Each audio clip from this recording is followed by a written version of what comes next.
Greetings, gamers, and welcome to Season 5, Episode 11 of Ropai Gamma, the Gamers Podcast. I am your GM, Byron, and unfortunately, we do not have a co-host this week, because the co-host is going to DragonCon. The jerk.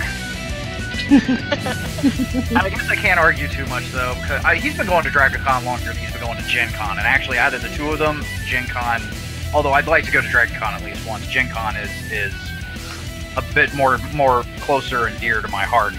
But since we don't have a co-host, I asked, and they I'm very thankful that they agreed to come back on.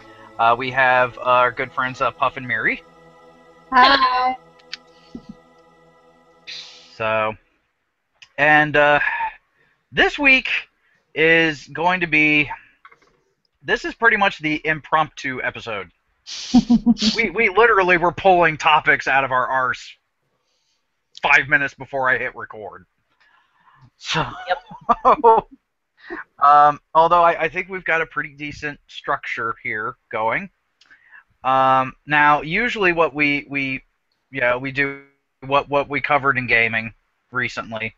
However, I've only really got one thing, which involved Miri, and Puff, I don't know if you did any gaming, but you were this weekend. You were somewhere important too. Yes, I was. Which wasn't exactly gaming related, but considering it dealt with our ex co-host, Liz, my wife. Puff was actually her booth minion.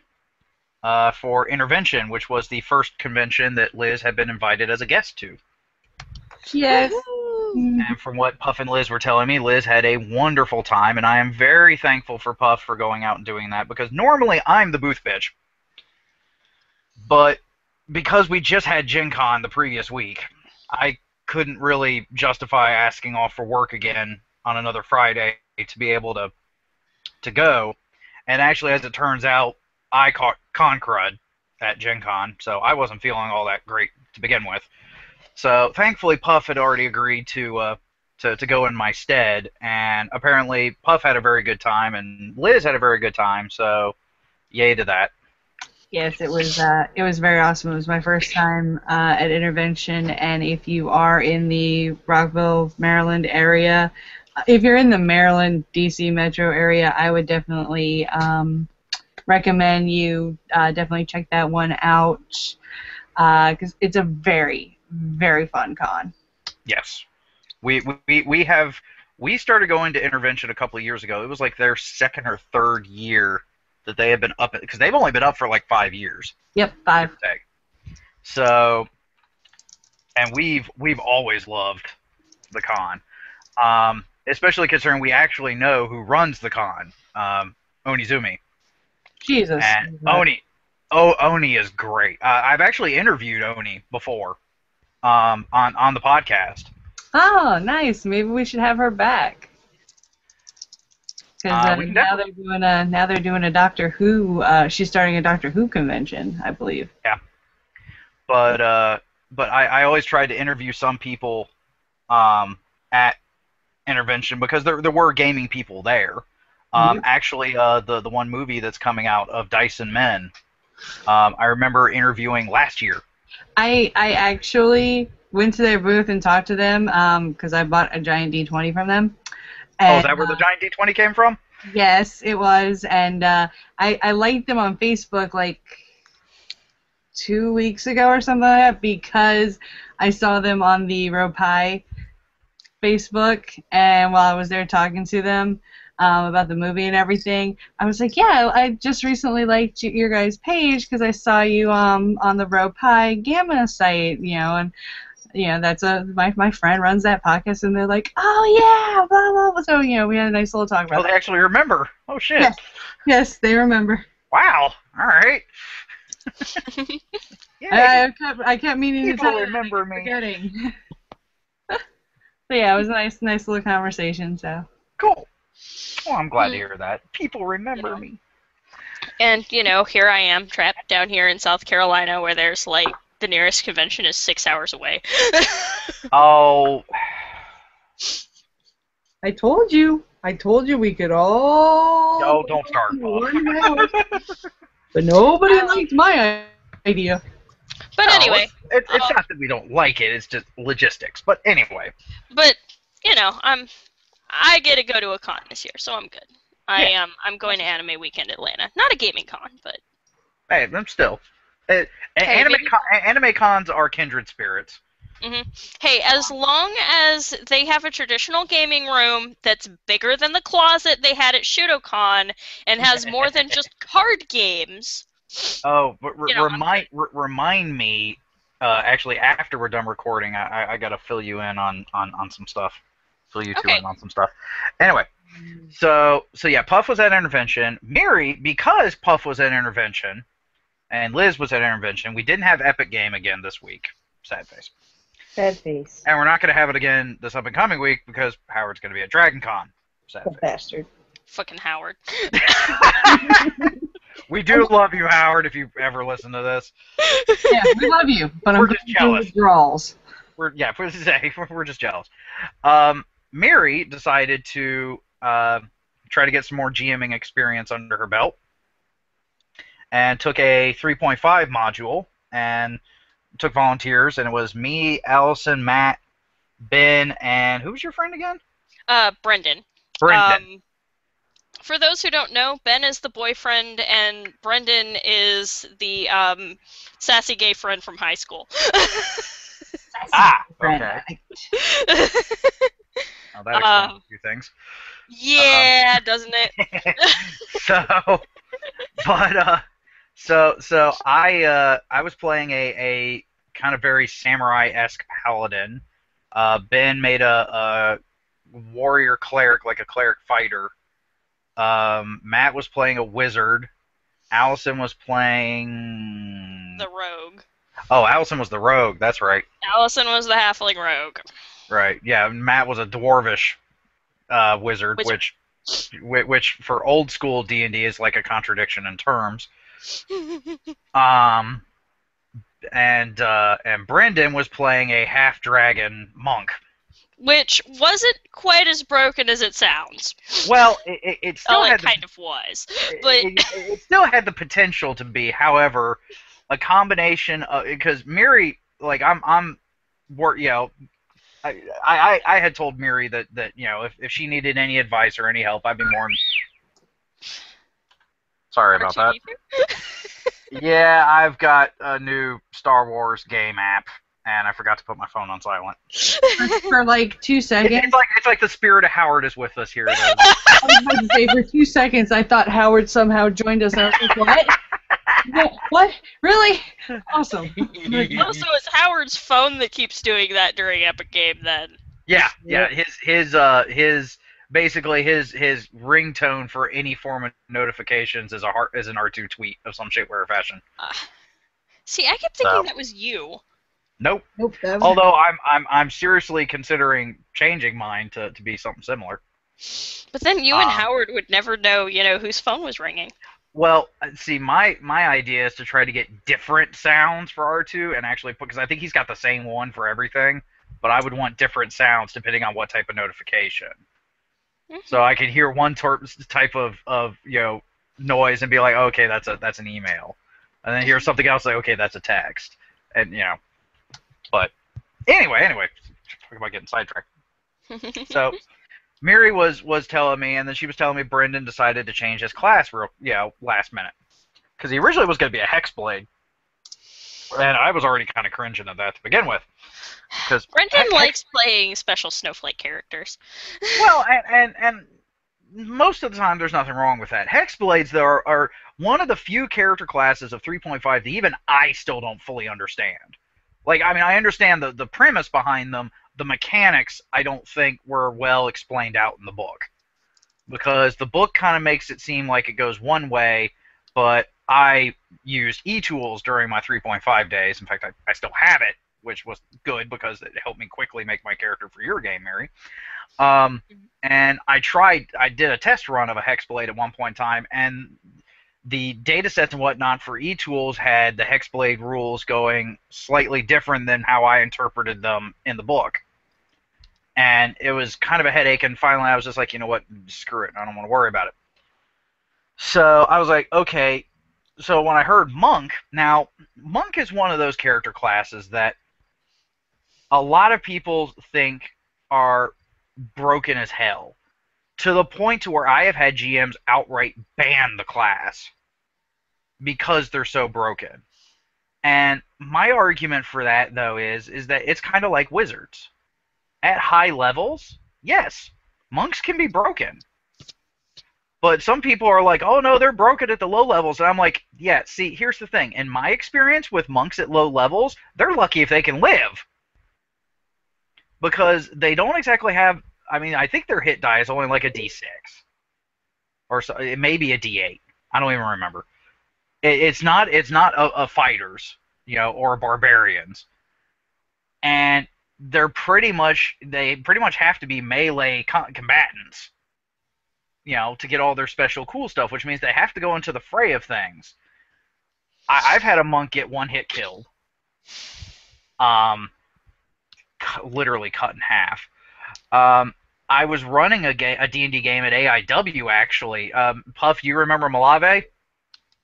Yes, I remember Malave. Malave played a monk. We jokingly called him the Meat Shield.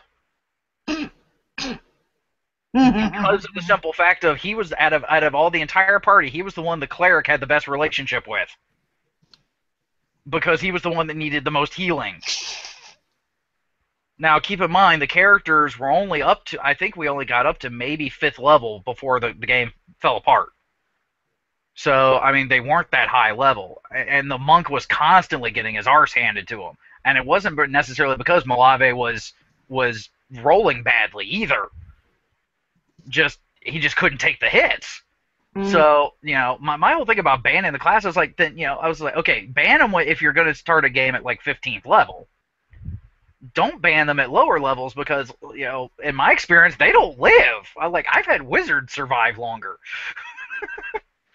than monks have. So I was actually thinking, I was like, okay, he went from a hexblade to a monk. That's a good thing. Then she tells me what race he is. He's a half-dragon. Yeah. And I was like, ooh. And then as soon as I said that, Miri immediately was like, oh no, I screwed up, didn't I? I've blown it. I'm like, no, Miri, stop. It's like, quit beating yourself up. Let me analyze this. Let me look at it. I looked at the template, the half-dragon template that he was using, because he was using a slight variant from the SRD. I looked at Monk, you know, because I had to refamiliarize myself with 3.5 Monk over Pathfinder Monk. And I was looking at it, I was like, okay, normally this would throw up warning signs, because, especially concerning some of the magic items he bought. He bought certain magic items that, as a monk and a half-dragon, his AC was higher than mine. And His AC was... And I was playing a dex-heavy paladin with, like, you know, magical mithril chainmail. His AC was like a 22, and we're all 5th level. Just to kind of, you know, set that scene. We're all 5th level. His AC was like a freaking 22. Of course, so was Allison's, but... Well, I didn't realize that at the time. Because she was a halfling rogue. I was like, okay, yeah, that's fine. So, but he, you know, I was like, good lord. And it turned out, originally he thought it was a 20, and then I checked the rules again, and actually it was supposed to be a 22. It was actually supposed to be higher than he thought. And normally, half-dragon and monk is one of those combinations that throws up warning flags in my head of munchkinning. Because it's basically trying to get as much unarmed attack bonus, you know, damage bonus, and natural armor tacked on to a class that specializes in unarmored defense and unarmed combat. Oh, to be fair though, Brendan is still fairly new to the hobby, so... That is true, and that's fine. But you know, as soon as I was like, uh-oh, you know, Miri was going all like, you know, oh no, I've ruined this, I've screwed up, yada yada yada. And I was like, no, you haven't. Just you're going to have to deal with it a little differently. And I gave her some tips because I was like, okay, he's got a very high. First and foremost, I recommended that he actually take away one of his magic items to get something different because we informed him what his AC actually was going to be, and he was like, yeah, okay, I can bring that down. Then I was like, okay, so something I learned in my Broken Sword campaign a few years ago, because I accidentally gave a very low-level character a suit of +5 full plate, which meant that he had like an AC frickin' bonus of 20 some odd at like 2nd level. Was not fun. And apparently we lost Puff. So hopefully we'll get her back here in a second. But I will continue.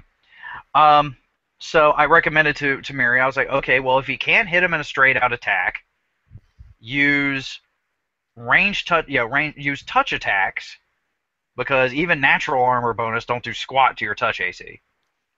And use reflex saves, because that's what I discovered I could use. I could use stuff that required reflex saves, because then that kind of, although monks do tend to have a good reflex bonus, a good reflex save, that kind of evens the playing field for the entire group. So you're not doing something that can put up with him but kill the rest of the group. Yeah. And honestly, I'm glad that I didn't make too many adjustments to what the module had planned, because the module apparently took into account the fact that when people play dungeon crawls, they munchkin characters. Apparently a little. And by the way, welcome back, Puff. Welcome back, Puff. Sorry. That's all right. So I mean, I gave her some tips, and I was like, okay, you can do this and you can do that. And she was like, okay, cool. And and then we were like, worst case scenario, if it looks like we start blazing through the frickin' dungeon, just make it more difficult. And she was like, actually, I've already got that planned. I was like, sweet. So then we actually get into the adventure. Yep. Well, no, we don't. Huh? Remember, we don't actually get into the adventure until an hour after we're supposed to start.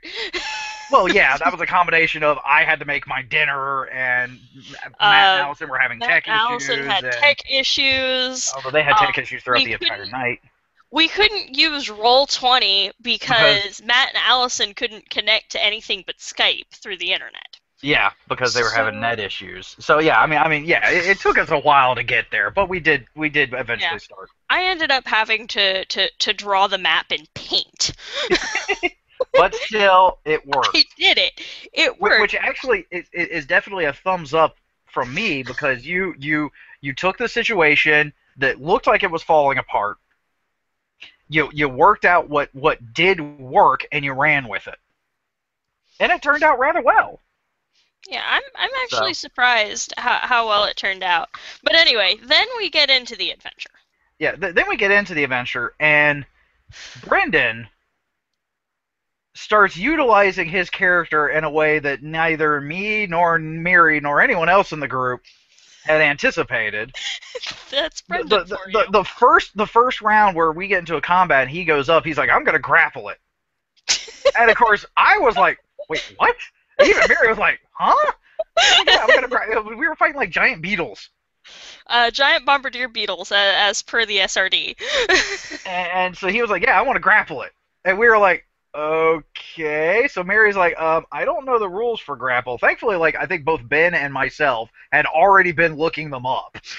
Yeah. Like, as soon as he said, I'm going to grapple it, I was like, hell. And then I pulled up the SRD and was looking up the rules, because I was like, I don't even remember the 3.5 rules for grappling.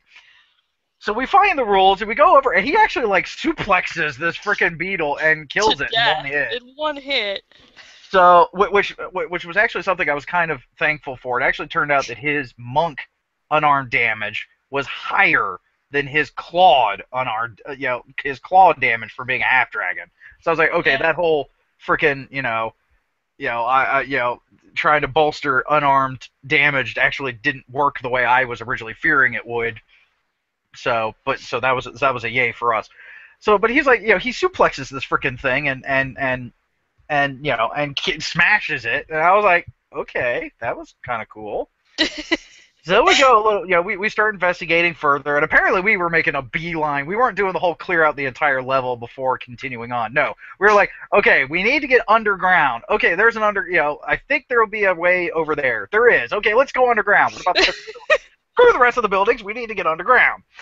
You guys did bypass some cool treasure on this mysterious second level that you guys never saw. We'll get there. See, the thing I don't know if you're realizing is I am thorough. I usually take care of the big problem first, though, if I can. Then I do my exploring at my leisure. I don't always have to map out the entire dungeon before I take out the big baddie. I don't have to map it out beforehand. I can go take out the big baddie, and then I can map everything else out as I wish. Yep. So we will find the other shit. So then we get into another fight. Well, actually, at first, and I was really glad that the group did this. I was really glad that the group did this. First and foremost, because my character would have had an issue with it had it panned out the way it was looking like it was going to.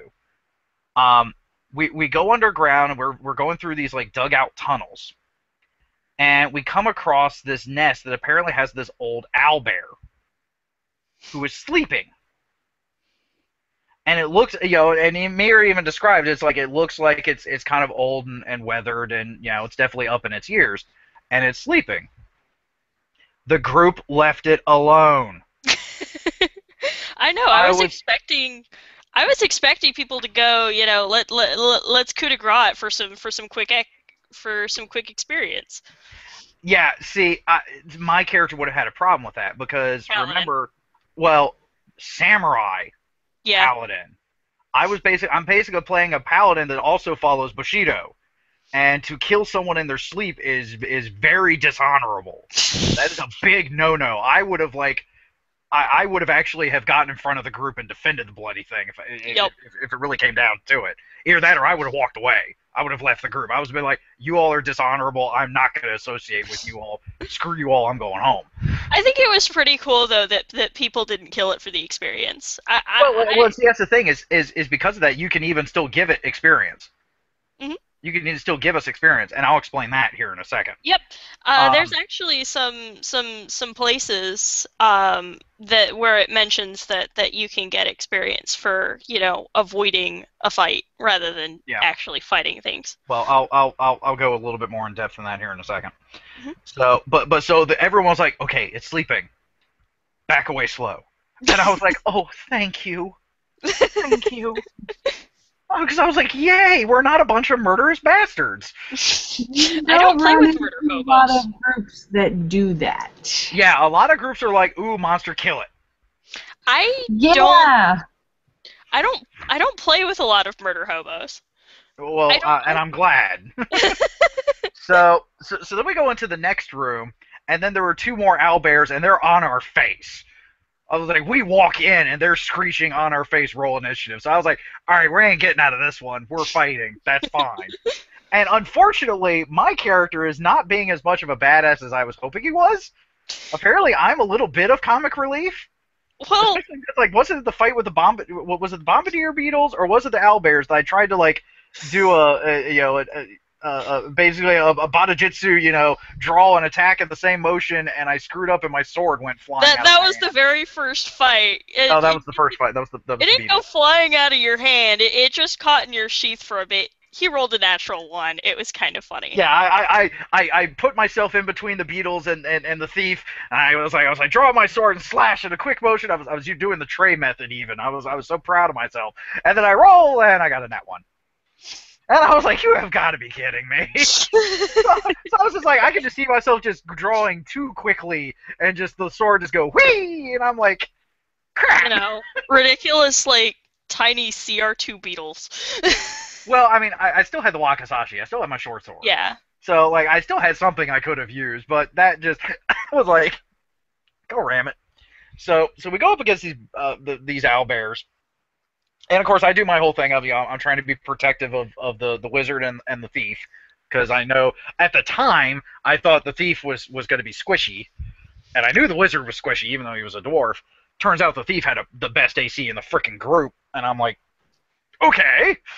So I was like, apparently I don't really need to protect you all that much, because you're hard as hell to hit. And then Brendan comes up against this one of the other owlbears, And starts the rest. It grapples again. God bless Brendan. He's like, and I want to do it again. Yeah, he's like, I'm gonna grapple it again. We were like, really? He's like, yeah, I'm gonna wrestle this thing. Where he tore the tentacle off the Oat-Yug. I forgot about the Oat-Yug. Well, yeah, he dislocated it. I cut it off. You cut it off. He's like, I'm gonna grab it and rip it off, and I'm like, I don't think you can do that. Well, he didn't do enough damage. Like, I recommended if he did like 1/3 of the monster's damage, yeah, you could rip it off, but he didn't do enough. So he's basically, for lack of a better term, he's sumo wrestling with a freaking owlbear.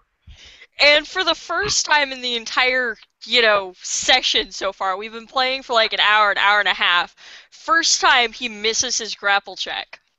Yeah, so it actually becomes like a fight.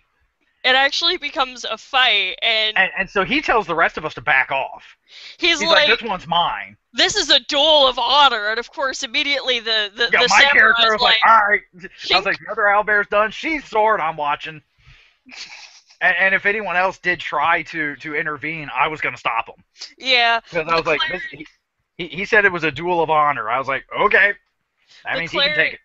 The cleric cast bull strength on him and then sat back and watched because she follows homebrew deity Gadriel. You can find information about him on the D&D wiki, who's essentially the knight in shining armor of his pantheon. Mm. So the whole chivalry, kind of a stick up his butt kind of character, the lawful stupid paladin as a god. Yeah, a paladin's best friend, right? Yeah, and so she's like, okay, bull strength, steps back. Matt's like, I think I'm gonna summon some popcorn. We're all joking around. The thief goes and checks the room, doesn't even bother. Yeah. It was probably the highlight of the night. That little thing. That was rather epic. And he eventually, and it actually took a few rounds. He eventually did take the owlbear down. By himself, but... By himself, and I even admitted, I was like, dude, if you lose this, I would be, because he was like, I was like, this is an honor fight. You do realize what happens if you lose. He's like, yeah. I was like, I would be honored to help you commit seppuku. Because if you don't win this one by yourself, you are dying.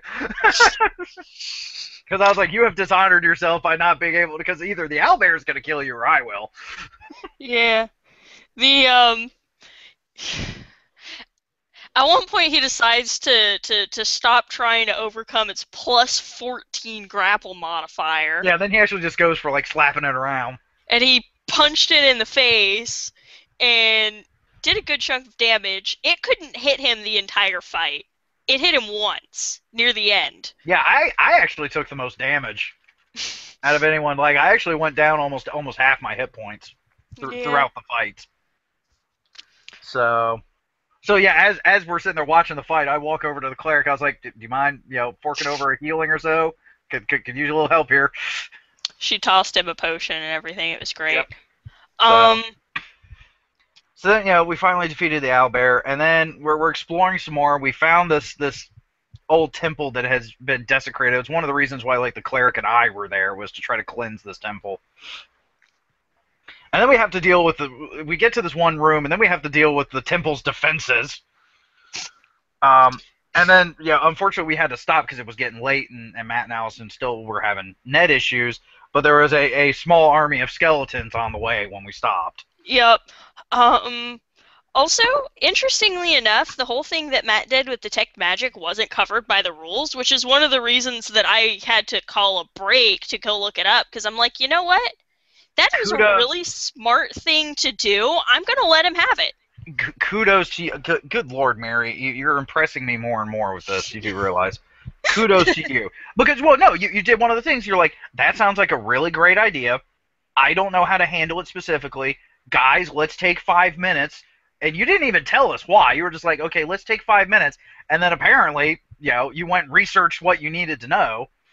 I didn't even find what I was really looking for. I just kind of fudged it, to be honest, because the only thing I could find was because the defenses were animated coffins.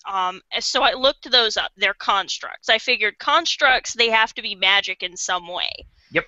But in order to determine what it is, you need to beat a spellcraft check based on caster level or whatever. And so I was looking, what is the level of the spell to create a construct, and it didn't actually say, because creating a construct is a feat, not a spell. Yep. And honestly, I was just like... Although, if you actually had looked up a specific golem, there is usually a level restriction for a particular golem. Like shield guardians and flesh golems are the easiest ones to make. They're the ones that you can do at the lower levels. Whereas like steel golems are like, you need to be almost frickin' 20th level. I couldn't find any information on animated objects though. There is actually an animate object spell. Mm-hmm. So you could have, but again, I still say you handled it well. And also, just to let you know what type of magical auras, because I don't think he actually made the spellcraft check. Or at least you said he didn't. He made it well enough to tell that they were constructs, but not exactly how they were made or anything like that. For future reference, transmutation and enchantment most likely. Okay. Specifically, transmutation most likely is what kind of magics would actually. I think animate object is a transmutation spell specifically. Okay. So. I did the best I could. I didn't want to take up too much game time. Yeah, no. Like I said, you handled it beautifully. Mm-hmm. So. Because the way that room is written in the module, there is practically no way to, figure out what's going on. It doesn't. Before we trigger it. And I was like, you know what? Detect magic, that should be able to at least sense that give there's us a something warning here. Yeah. The room is set up in such a way to give you an uneasy feeling about everything, but then to bait and switch you with what's actually going on. Yeah. So. But yeah, and since we're not doing Epic Game this week, it sounded like we might be continuing that game this week, and I'm all looking forward. And I've also come up with a new character idea I want to try out at some point. I want to do a monk sumo. Because of just Brendan's whole, I'm a grapple everything. Yep. I actually basically want to make E Honda in friggin' D&D or Pathfinder. The word grapple was honestly the last thing I expected to come out of anybody's mouth. Yeah. Well, and this will actually segue into a point I wanted to cover, and then we can get on to some of our other topics. Most people think, when it really boils down, and it seems in particular D&D, but it's just about every game, every RP I've been in recently, most people just think, oh, combat, I walk up, I hit it. I do damage, or I don't, and then it walks up and it hits me. It's basically like playing one of the older Final Fantasies. That seems to almost be kind of the mentality everyone kind of sinks into. Whether deliberately or not, I don't know. But it seems like everyone kind of gets down into the, okay, it's my turn, I hit it with a weapon, and then I wait for my turn again. Or a spell, or something like that. And there are other options in gaming. Now, granted, 3 and 3.5 were kind of known for the other options being kind of confusing as hell. Mm-hmm. Thankfully, we were able to grapple. We were able to figure grapple out pretty easily, and Pathfinder cleaned that up a bit with their whole combat maneuver modifiers. One thing that I was surprised about is everybody had sunrods, but Mim also had a lantern. I was surprised that somebody didn't splash oil on one of the coffins or whatever from behind and burn it. Yeah, especially after Matt took out one of them with a single shot of Scorching Ray. Yeah, because I remember, Allison pulled back some because, granted, her weapon of choice is a sling, which only does a D3 damage because she's a halfling. She also has a pair of daggers, I believe. Right, but she had commented that she's refusing to get in close. Which didn't want to close to melee. Yeah, which, I mean, granted, with as high as her AC is, I was like, what the hell do you got to worry about? But anyway. And I can understand, and with constructs are immune to critical hits, which means she can't get her sneak attack damage. Yeah. So she pulled back some. Now, on the one hand, for her character, the way she was playing her character, I can understand that. On the other hand, I mean, we tried to tell her, it's like, there are other options that you can do. And it made me think this, like, because I've been in a couple of other games recently, too, where actually we were playing a Fate game.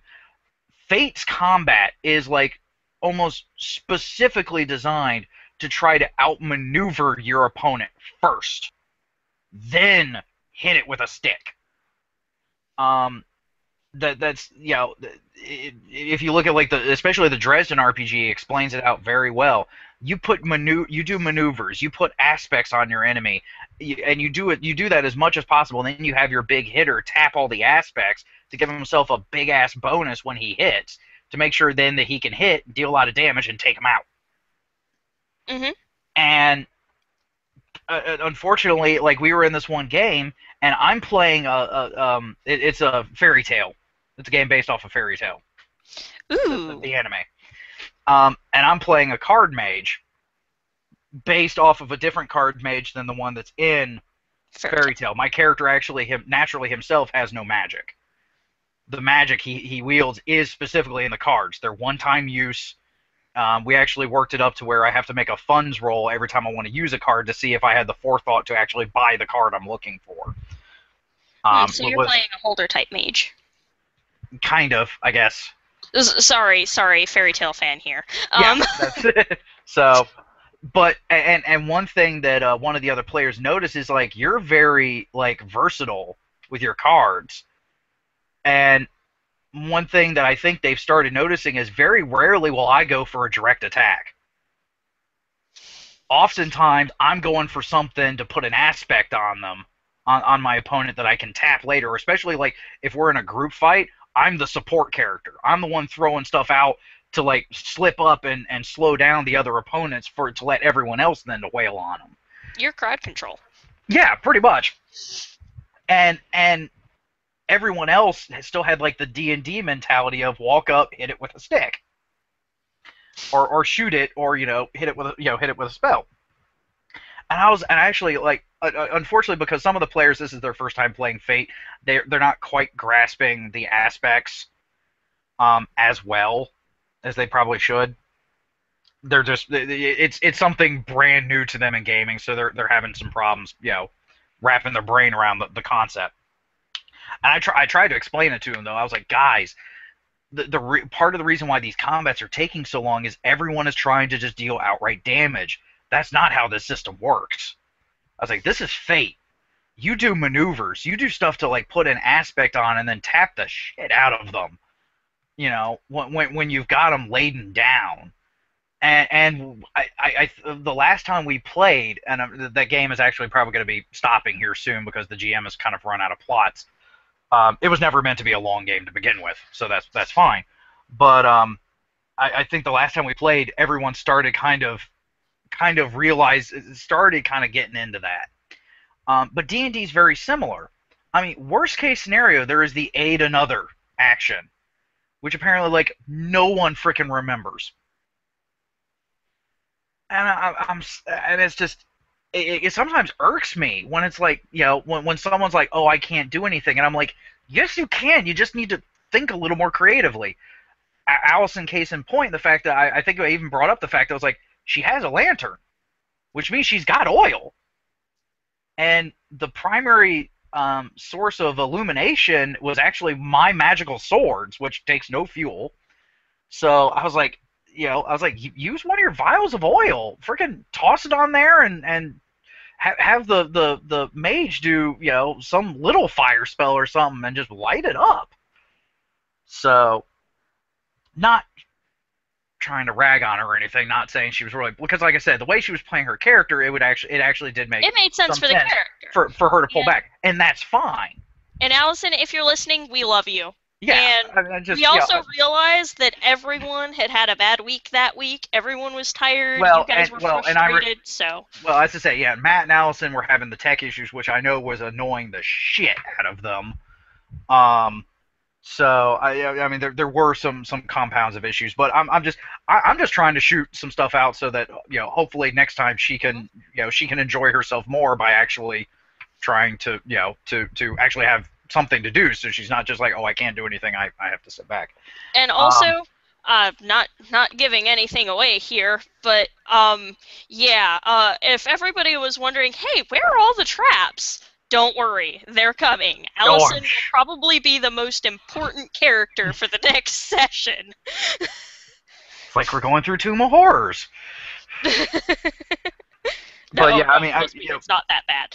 Yeah, and then when we brought up the fact the skeletons were coming, she's like, "Well, I can't really do anything against them either." And I was like, "Okay, well, yeah, they're immune to critical hits as well, so you can't get sneak attack damage." But the sling counts as a bludgeoning weapon, doesn't it? Yeah, which gets past the skeletons' damage reduction, and the skeletons don't have that many HP to begin with. They are like the lowest form of undead, of undead that you're gonna find.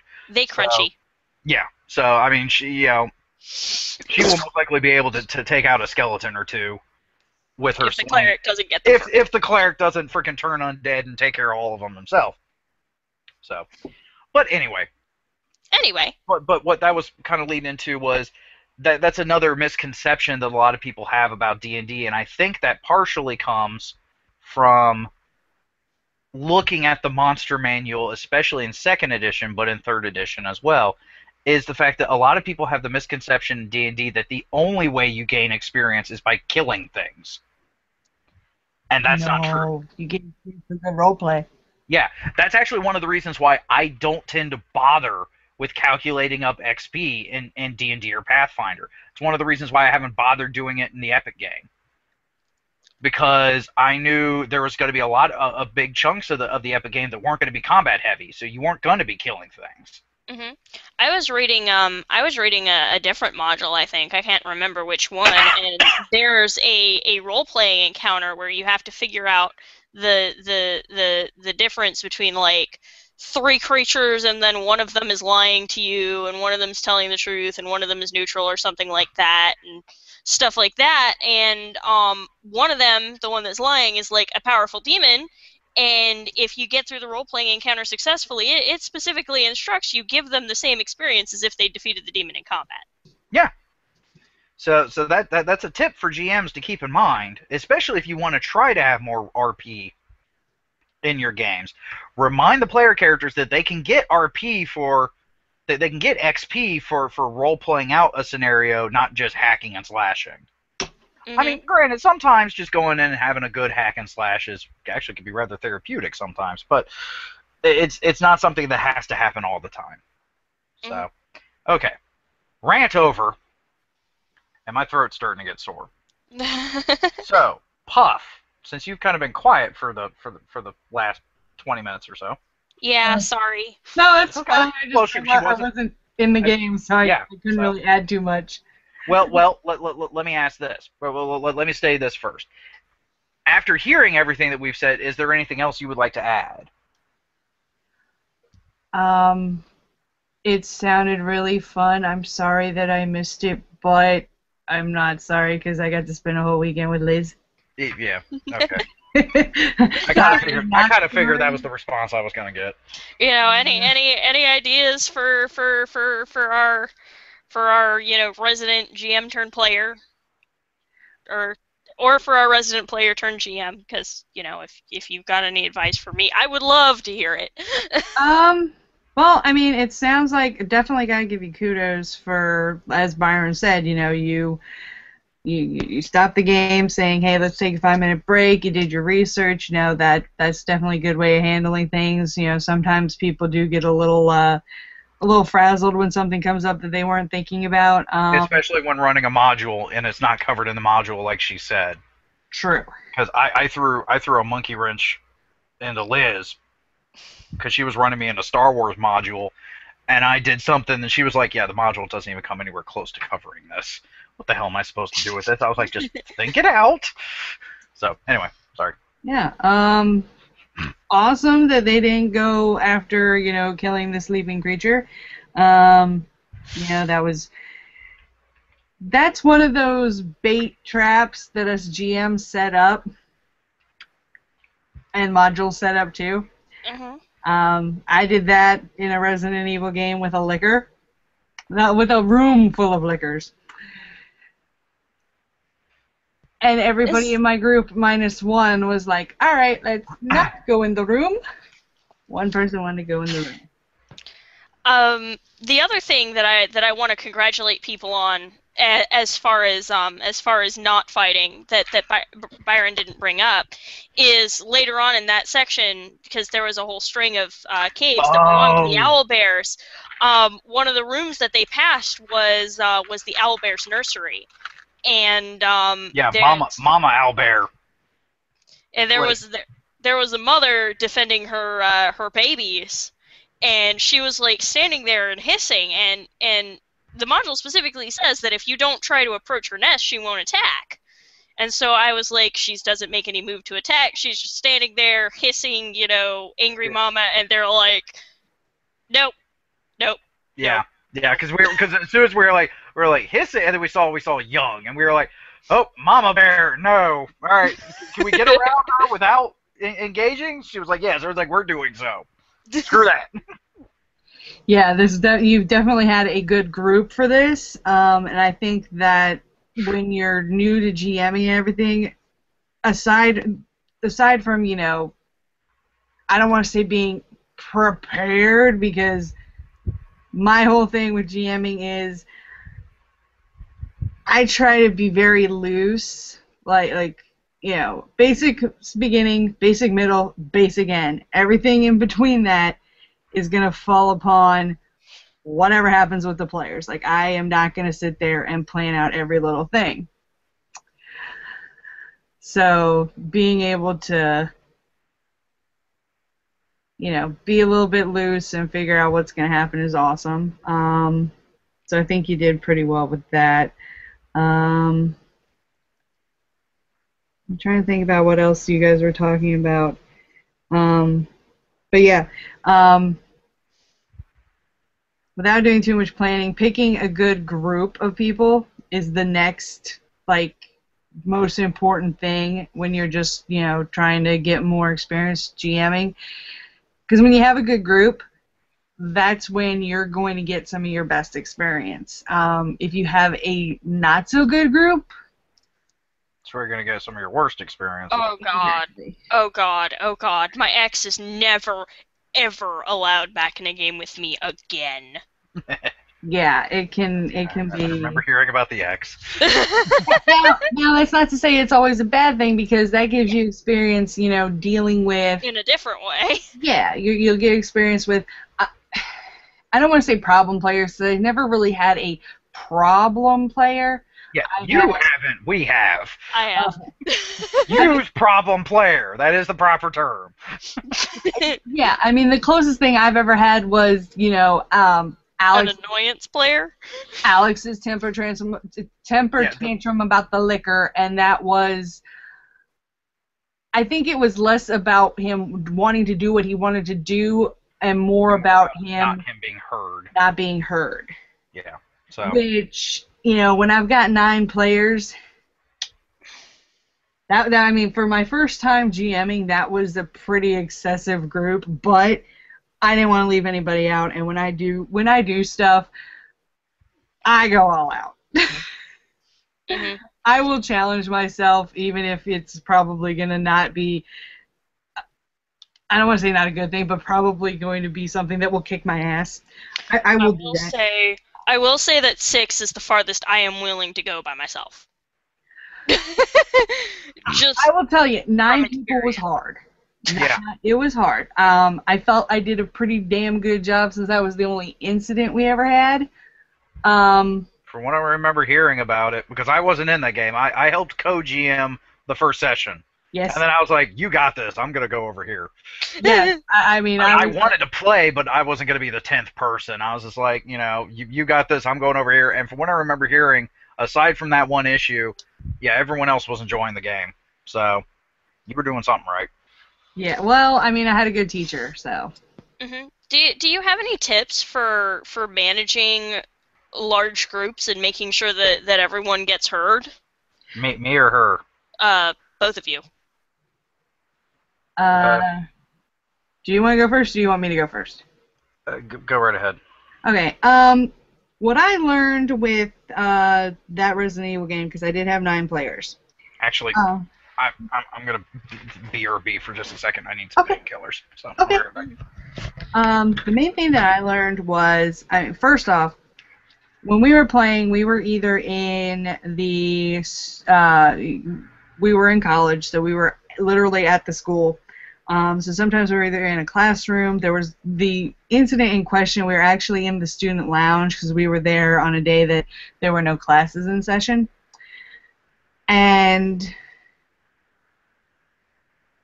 I think the main important thing is to always stress to everybody, if you're obviously not being heard, do something to catch my attention.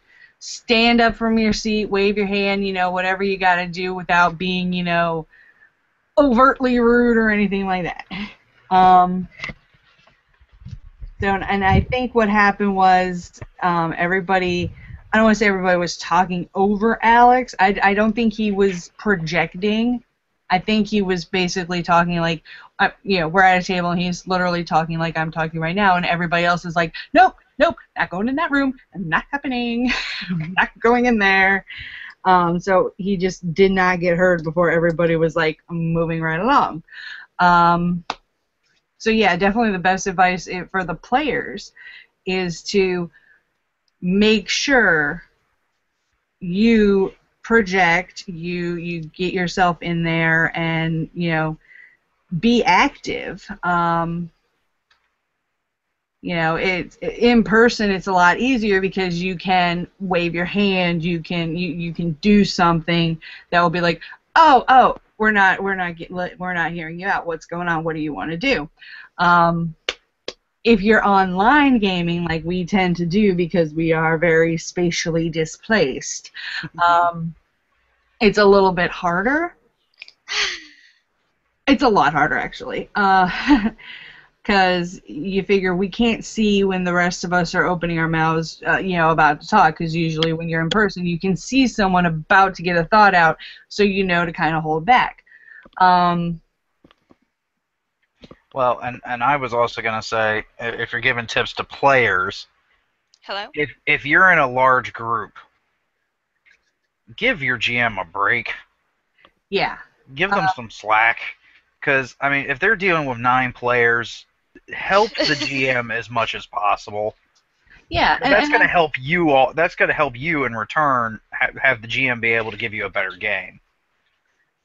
Yeah, and also with the GM, you can definitely come up with some kind of, pecking order at least. Especially, with certain games like Resident Evil, there was a team of stars, there was civilians. Obviously, the stars people have some ranking there, so you can kind of put yourself into in a kind of militaristic frame mind, I guess, and kind of just make sure you go, all right, well, what are the stars doing, and what are the civilians doing? You kind of organize yourself to make sure you address who you need to address, even if you just have to blanket it going, all right, you're the stars group, you're the civilians group. What are you doing as a group? What are you doing as a group? Yeah. That kind of thing. The one time I ran a game with a large number of people, I think I had 6 to 8. Was one of my first Draco Terabyte games at AIW, and the way I had it, I think that I had it work out very well was, and see. The group even did usually one of those sudden oh no moments was the group split up. Oh god, they split the party. Yes, but I was actually very glad they did so. Because one of the things was they were in a town and the town was being plagued by problems. So they were actually able to go, they split off into 2s, and each group went to go investigate one of the problems. and then I just rotated around the room as to, okay, you're with this person, you're with this person, you're with this person, so you're going here, you're going here, you're going here. Okay, what are you all doing first? And then I would run with them for a little bit, and then I'd switch over to someone else and switch over, and I didn't stay with any group for too terribly long. Mm-hmm. And I think I kept it moving well enough that's how I kept everyone interested. Yeah. That and the fact that it was the whole just, what the hell is going on factor. Because I mean there was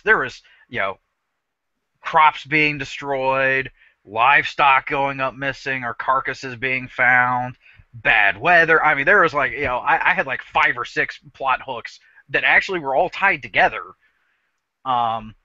plaguing this one town. And so they're all like, all right, and then when it came up to where it was an issue that was too big for the people to deal with themselves, they'd go back into town, grab the rest of the group, go back in town, wait for everyone to get back, and they'd be like, okay, the problem that we went to go find out was too big for us. We need the rest of you. Mm-hmm. And then combat. And I remember I was in one of the classrooms, so I had the whiteboard that I was using for a map and to help with initiative orders and whatnot. So that was helping too. Yep. Yeah. So. Kudos to Byron, by the way, for running through what a lot of people consider to be the ultimate no-no and doing it well. Oh, thank you. Splitting the party. And apparently I've gotten better at it since. To add to what Byron was saying, with the, help your GM out, players, help your fellow players out. There's definitely a mentality of me in role playing, because you want to deal with your character, you want to have your character shine and everything like that. But if you're sitting at the same table and you can see somebody is struggling either to get something out or anything like that, give them a hand. Yeah. Yeah. I've never really understood the whole me factor in role playing, since by its very nature and definition, role playing is a group exercise. Everybody has the, they wanna contribute, they wanna feel good, blah blah blah blah blah. Everyone also has a selfish streak. Yeah, everybody has. I'm guilty about it too. My character's showboat. I'll fully admit that. But there's times and places for showing off and times and places for helping others. I've never understood people who feel like they're in competition with the rest of their party. Because I've met people like that. It always has to be about them. Yeah. There's that, and there's also probably people that have been in, games where, they've had to fight for any little bit of anything in a game, either because, somebody stole the show or because the GM was just not really doing their job. There's a lot of reasons that kind of thing can develop. Yeah. Mm-hmm. But I think if all of us, are just a little bit more cautious, not cautious, but a little bit more courteous. Courteous, yes. That can just go a long way. Yep. Mm-hmm. Okay. Let's move on. Yep. If that's okay. Yep. No problem. Because I don't think we're going to hit every article, but this one I definitely want to. Puff, did you get a chance to read this one? Yes. Okay. Because you know which one I'm talking about. Yes. All right. Well, take it away. You want me to take it away? Yeah. Okay, well, a recent article has come out basically congratulating gamer girls because we are officially the largest demographic in gaming right now. We are making up the 36% of the gaming population, followed by men at 35%. Mm-hmm. Which, yay. And it's actually like adult women. Yes, adult women. Demographic. Adult women. We've beat out the teenage boys apparently too, who are just at 17% at the demographics. So. Mm-hmm. Now, there was some concern in the comments, although whether it's justified or not, I'll leave it up to interpretation or whatever. But one of the things that they mention is that adult women, it's been found that even though they're the largest demographic that buys video games, they play a lot more casual type games, like puzzle games and stuff like that for the computer and all that, rather than hardcore console games. But and there was actually a discussion about whether that should be counted as being gamers, which I don't really get. But I think it should. Yeah. I personally. I mean, you're playing video games. You're playing games, and just because more adult women play, puzzle games and Candy Crush, and the article even mentions that it's not just Angry Birds and Candy Crush, that it's all kinds of games, like things like The Sims and stuff are considered casual games, but yeah. They still. Yeah, I remember having to compete with The Sims with my girlfriend at one point. That was an interesting night. Yep. So. So congrats to all you gamer ladies out there. Oh yeah, definitely. I think it's just that there's definitely more games that either it's easy, we're getting into them, plot-wise is the thing, like, alright, zombie games have been really booming in the last few years, even this is even after Resident Evil, because Resident Evil, even though it has a big cult following and everything like that, I said they haven't come out with a new one in a while, have they? Not in a while. Six was a few years ago. And, well, I'll tell you, the newer ones I haven't really enjoyed all that much, just because, it kind of lost that... Puff would know. Puff would know. It lost the flavor from the beginning when it, They've crossed over into a different genre now, and I can understand why they did that, but at the same time, there's people who dislike it, people who like it, and people who like each on their own merits, and I can understand all points of view.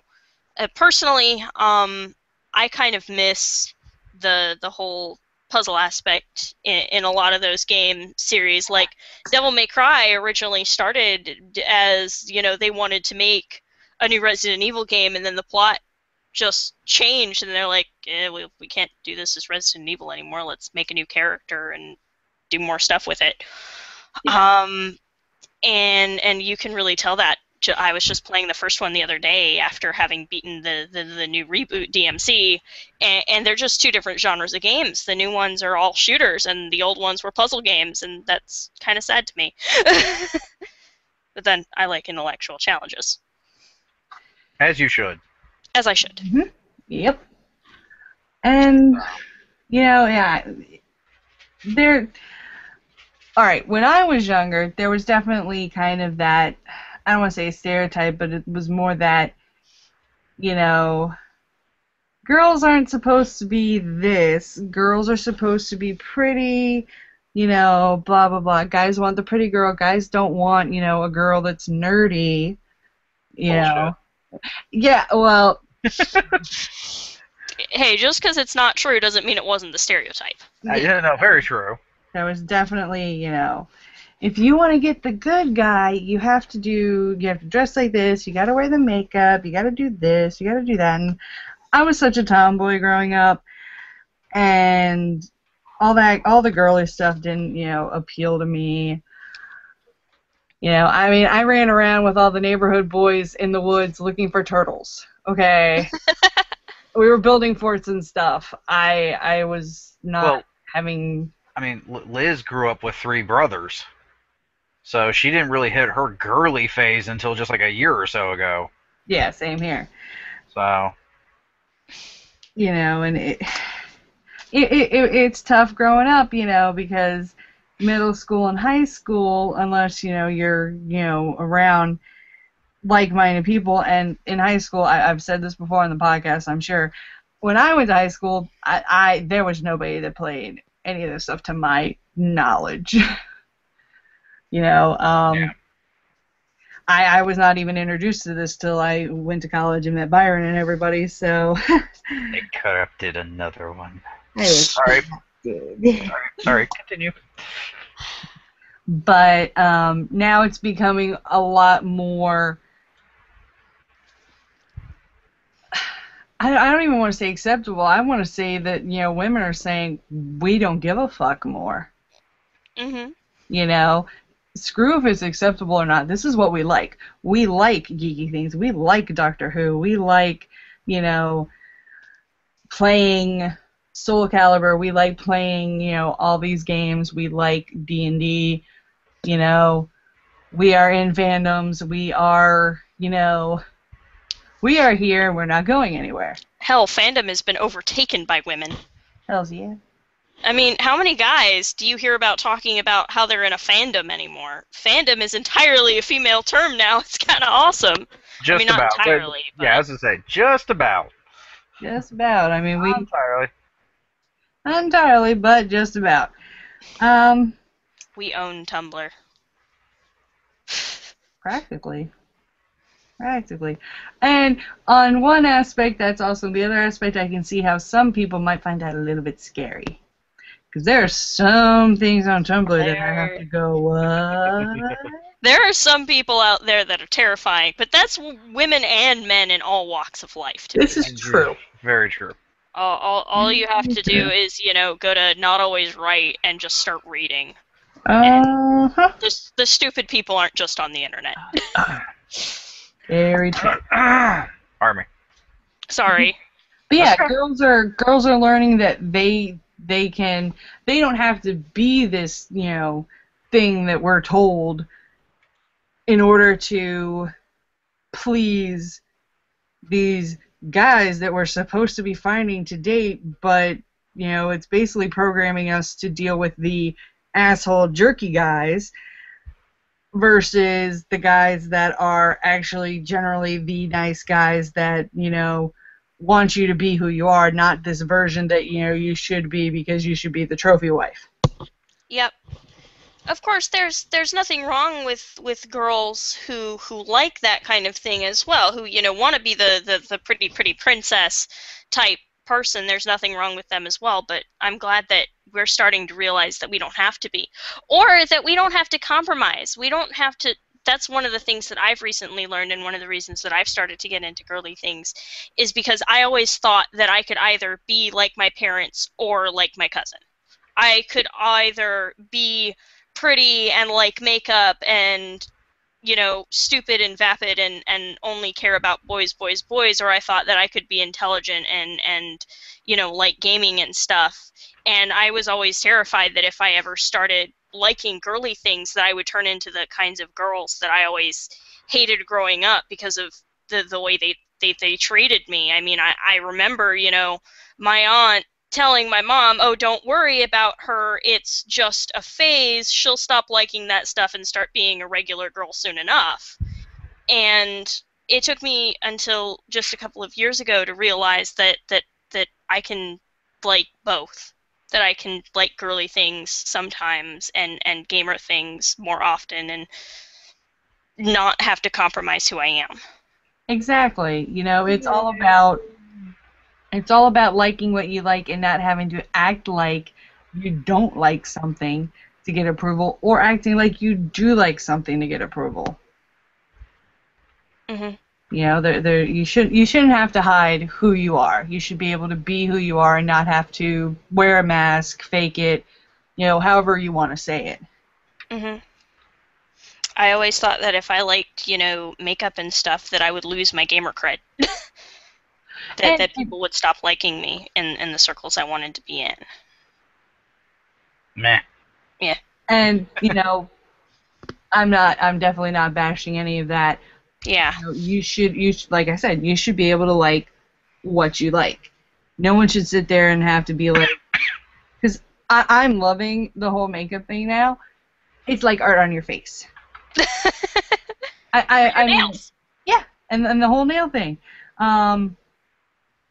So, and that also can, you know, bring in the nerdy gamer, because I mean, there's a lot of like indie makeup and indie nail polishes and stuff like that are centered around geek stuff. There's nail polishes that there are indie nail polish creators that create D&D inspired nail polish that create Lord of the Rings inspired nail polish. And didn't I just see a Labyrinth one recently? Yes. Yep, and the same company that makes those, I was really squeeing over this the other day, makes a set of D&D alignment nail polishes, which I think is really cool, where Do you have links? We can put it up on the post. Yep, I just actually went and found it before I brought it up, Okay. where this is specifically the D&D collection, where the moral axis is all base colors, and the ethical axis is all toppers. So what you can do is you put a base color and a topper to make your alignment. Yes, Oh, that's cool. awesome. So you can have like blue, which is lawful, and then all of these like really funky stars and everything, which is chaotic. The blue is good, and then all the funky stars, which are like chaotic, and you could be chaotic good or whatever you want. It's really cool. And then they also make critical hit, health potion, and mana potion, which are combinations of base and toppers. So they're like sparkly things. I don't know all the nail polish terminology, so Puff can correct me if I'm wrong. Oh, topper, clear coat. I mean, glitter topper is pretty much what it is. Then you've got your shimmers and your hollows and yada yada blah blah blah. I think the health potion, mana potion, and critical hit are shimmers. I think you should click that link. But this is a prime example of something that was thought to be a girly girl thing being combined with a geeky thing. Because, all right, first off, it's a girly thing, but doing your nails and taking care of your nails, that's part of that's a health thing too, you know? Like when your nails are healthy, I feel a little bit better when my nails are healthy because I used to be a nail biter. I used to be a horrible nail biter. Mainly because I was a smoker. And now I'm not a smoker. Hey. Yay. June, July. 2 years, 2 months. Yay. Oh, almost 3 months. Almost 3 months. Yay. But yeah, prime example of something meshing and being, both things at the same time. I'm going to use this as a metaphor. A girl or a guy can be more than one thing. You can be the pretty girl. You can multi-class. Exactly. All right, intervention. There were so many awesome vendors doing so many awesome things, but one of the things that I personally bought at this convention was a set of candles made to smell like what the creator of the candles concepted Sam, Dean, and Castiel from Supernatural to smell like. Okay. Right. That's a little weird, but okay. They are amazing. Well, Dean is kind of that, little rocker, always has a leather jacket with the, the hot little car, blah, blah, blah. So he's got like there's a little smell with the leather and everything. Castiel has this kind of, vanilla-y kind of smell, and I keep joking that Sam smells like a nerd. That's because he is. He is, yes. But that's something that is not, when you think of, your fandom, you don't think about candles or anything like that. But if you like making candles, why not do, add in your fandom and stuff like that? It's, kind of branching yourself out and everything. You can, you don't have to be stuck in a box, is basically what I'm trying to say. Mm-hmm. Yeah, so definitely very awesome for us girls and ladies and women, just realizing that we can do what we want. You should have just left it there. So we can. We can. That's it. We can. Yes, we can. We can. I really think that sums it up, actually. Yeah, with that article. Okay. And I think we got time for one more.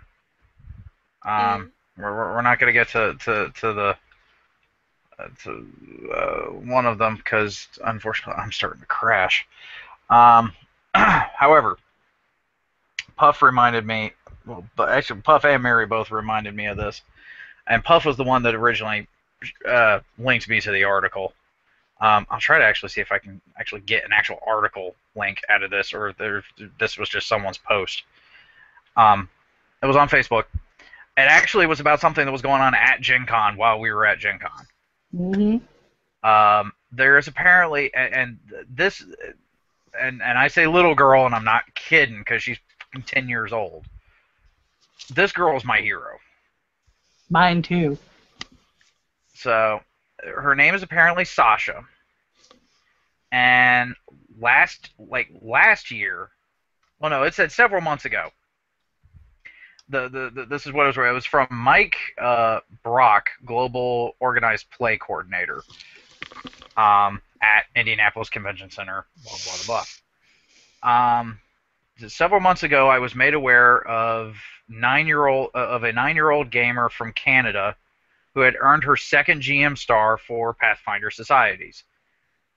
I sent a Game Master guide signed by all of Paizo's staff as a congratulations on her efforts.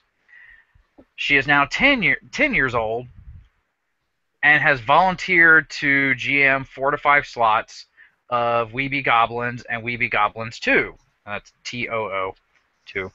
Her original table this morning didn't have enough ticketed players.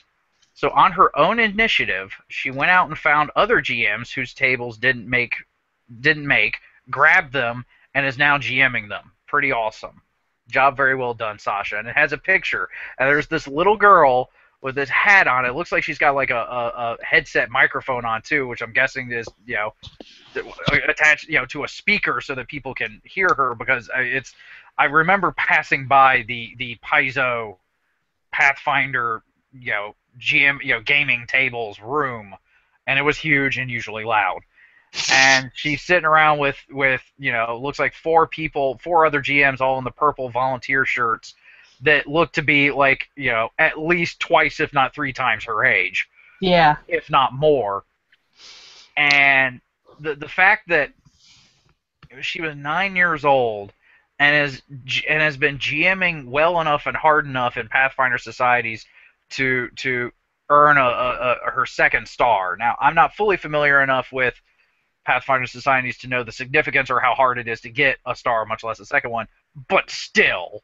Yeah, she's freaking 10. Yeah. Well, and the fact that she was 9 when she got her second one, which means that she had to have gotten her second one, I'm guessing at least a year or so ago, which means she was 8 when she got her first one, which means she was probably 7 or so when she started doing all of this. Yeah. And at 10 years old is at Gen Con, and was like, oh, I don't have enough people for my table. Let me go grab a bunch of GMs who don't have enough people for their tables, and I'll run them. Which I remember from running traditional games at AUSA. That was one thing that my GMs like to do. If their game didn't have enough people and they canceled, they'd like to go and hop in on other people's games, because what GM doesn't like to actually play as well? Exactly. So, and the fact that she was like, hey, I'll go and I'll run these other GMs. This little freaking, I brought a tear to my eye. This little girl's my freaking hero. I've seen the picture. It's freaking adorable. I'm gonna see what I can. Thing I've ever seen. I'm gonna see what I can do about like linking to this on the blog. Yes, or at the very least on RoPie's Facebook page or something. Definitely. Because and actually, in all honesty, because we were talking about this earlier, I would love to actually get her on the show. That would be awesome. I'd love to get her on RoPie, because this girl is just. Oh, what the heck! Huh? The same guy's page. I'm scrolling down trying to find the one article, and I find something else. 11-year-old Boo, I guess, is serving as a GM for Kids Track. Wow. There's another little kid in a purple shirt running a table of other kids. At Gen Con. At Gen Con. That was this year. Wow. I was like, what the... It gives my heart warm fuzzies to know that the gaming generation is still around, that it is being introduced to kids, because I remember when I was a little kid and, some of my weren't your parents like bringing you to games and then like some of my first memories are because I'm an only child and because my aunt and uncle used to be very, very busy. What would end up going on would be my parents and all their gamer friends would get together, once a week or twice a month or whatever, and the gamer friends' kids would all, hang out with each other while the gamer friends gamed. And I remember some of my first memories are of sitting in my parents' friends Jesse and Amy's apartment building, on a little blue plastic chair at a little white plastic table. God, it was the 90s. Coloring and sticking stickers to everything while listening to my parents' game and occasionally running after dice that fell off tables, because it was like, hey, you're short. Find it. You're short. And, crawling among sweaty gamer feet looking for dice, or, bring me a soda or whatever. You're closer to the ground. Go get it. My parents, also being in SCA, coined the term drink page at a very young age for me. Hey, drink page! Soda! Now! What do you want? Coke! Okay! I'm just glad that there are other kids that are going to grow up with at least some similar kind of experience, or even playing. Yeah. Well, because actually I remember passing through the dealer's room at Gen Con, and I remember passing a game that I don't remember the title of it right at the moment, but I remember I'd heard about it, and if I'm remembering correctly, it is an RPG specifically designed for kids. I've seen a couple like that. Young kids. Yeah. So it was like it was almost like a Harry Potter-esque Wizards type game, but it was geared for kids, and I'm just like, that is fucking beautiful. That is just, that almost makes me want to have kids of my own. Do you remember at Anime USA last year, my mini-me running around getting into everybody's games, and I was just like amazed because we'd never had a young girl. The young girl that was like obsessed with the freaking LARP? She was obsessed with the LARP, but she was also getting in. She was in a good couple of the games. I know that she kept, every time there was a break from, I want to say it was Chris and Tim's game that she was in. And she was all about role-playing too, and that was the first time that we had such a young kid, girl or boy, and that kind of struck me. She was very, into it. Yeah. And then this girl, Sasha, from Gen Con, I mean, like you pointed out, she's got, a mic, she's got a speaker here, she's got 3D terrain for her game. Yeah, I mean, and everybody listening, we're going to, either you've seen this picture or we're going to have this picture somewhere for you. She is so professional looking. She looks so organized, honestly. It almost looks adorable on a kid that young, because she just looks so precocious, and she's so tiny. She could barely see over the table. Well, I think she's got to have some kind of booster seat because she, most of her torso is still actually up above the table, but I am almost 90%, 98% positive that this bag that might be her dice bag is a Crown Royal bag. And that might be hers, although that might be the guy sitting to her left. It might be, but either way, there's a Crown Royal bag in that picture, and that makes the picture even more awesome. Yeah. So everybody uses that, even if you don't drink. Every gamer has hopefully at least had one in their life. I sadly have not. We'll have to fix that. Although my mom's friend makes custom dice bags, so I might commission one from him. I have so many dice bags. It's not even funny. I am like a dice bag whore. I don't know if they'd be able to. Actually, with a time difference, this might actually be prime time for them. It'd be interesting. I might contact them, some of my mom and dad's old gamer friends, to see if they'd be interested in listening to the podcast, or joining if you want them to, or whatever. Sure. Because I know that Jesse and Amy make custom terrain for wargaming and stuff like that too. So, all kinds of crafty gamer people. Yeah, that's awesome. Shout out to crafty gamer people. Crafty gamer people. Yeah, you definitely got to get this girl somehow if her parents are cool with that. We'll have to be very, very PG. Yeah, that's to say, we're definitely gonna have to watch the freaking language. No F-bombs. If possible. I respectfully request that she's my hero, so I wanna at least be present and listening. I mean, I would love to meet her, but Yeah. I mean that's just amazing. And she's a girl. Yeah. So rock on. Rock on, Sasha. Rock on. Yes. Role playing is honestly kind of. Well. Kind of. Mary? Did we lose Mary? I think we lost Mary. Oh no. Dang it. Yeah, tech problems again. Oh. Alright, well, unfortunately I need to bring this to a close. Can you hear me again? Yes. Got it. You guys lost me for a moment there. Yep. But what was I saying? Gaming was something.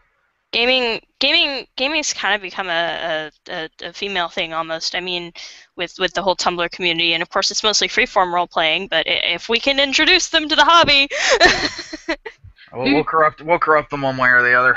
Honestly, kids have always been role playing. All right. Yeah, that's very true. You watch a show. Oh, let's play Power Rangers. I get to be the pink one. I get to be this one. That's role playing. Cops and robbers back in the day. Exactly. Cowboys and Indians. Playing pretend with dice. Yes, but then somebody, crushes our pretend bubble, and we stop using it. Some of us stop using our imaginations. I resisted that, thankfully. Yes, thankfully. I never had my pretend bubble crushed. You were there to. People tried. Oh my lord, people tried when I was growing up, but I didn't let them. Anyway, I remember we're starting to segue. Yeah. So, and like I was saying, I need to wrap this up. So. Yeah. Thank you two for for joining me tonight. Since I didn't have my co-host, I did enjoy the episode quite a bit. Thank you for having us. I always enjoy being here with you. It's always fun. I always talk too much, and I'm sorry. I'll talk too much. I was gonna say, it wasn't just you this time; it was Puff too. Yeah. And I'll admit it, even though I was trying to keep it down because of my throat, I was probably going on rants too. But anyway. That's what the podcast is about. It wouldn't be the podcast if we didn't go on tangents and have. And we did have tech issues. So. Twice. Genuine episode. Mary only dropped out for a little bit, and I got booted. Twice. Yeah, twice, and you got booted once. So. But only a little bit, so it wasn't that. Whole episode. I don't care. Anyway. We didn't quite get off topic this time, though. Not too much. A little, but a little bit, not too much. Anyway, especially considering the topic itself kept changing. True. But anyway, if you all have any questions, comments, concerns, what the fuck's anything you want to hear us discuss on the podcast, anything at all, we'd love to hear from you. You can tweet us, email us, catch us on Facebook, on the blog, or on YouTube. Good Lord, if there is any other ways of getting a hold of us. I mean, for frack's sake, people. It's not that hard. I think we've stopped short of giving you our cell phone numbers. Yeah. I've already been tempted to do that, too. Text me, I just want to know you're out there. No. Especially if anyone can get us in touch with Sasha. I don't know if anyone who listens to the podcast has kind of got those connections, but if they do, be more than happy to hear from her. So, But yeah. So thank you for joining us this week. Hopefully you will join us next week. Hopefully we'll have a show next week. We should, as far as I know.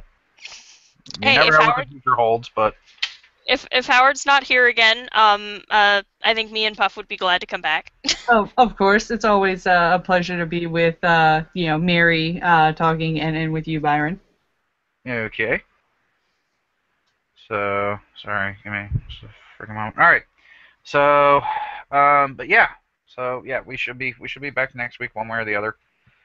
And I have been your GM Byron, and these two have been my sub co-hosts. Yay, we have titles. Dwee-hee! Minions, something along those lines. I don't know. Miri and Official Puff. minion. The fangirl?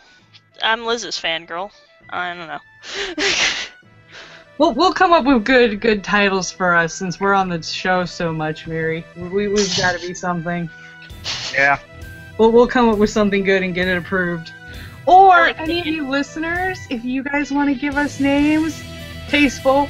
I was about to say tasteful names. Tasteful names. Tasteful names. We can trace your IP address and sue you. Just remember that. Not that we would, because we don't have enough money, but... Hey, we'll make it... what the heck are you trying to do to me here? Maybe we'll Anyway. make a contest. If you enter a name, whoever's name wins, maybe we'll, send you some, dice or something. Autographed picture of me and Mary. Whatever. Not that anybody And wants just remember the motto of our podcast is roll high, play well, die hard. I gotta put it into this.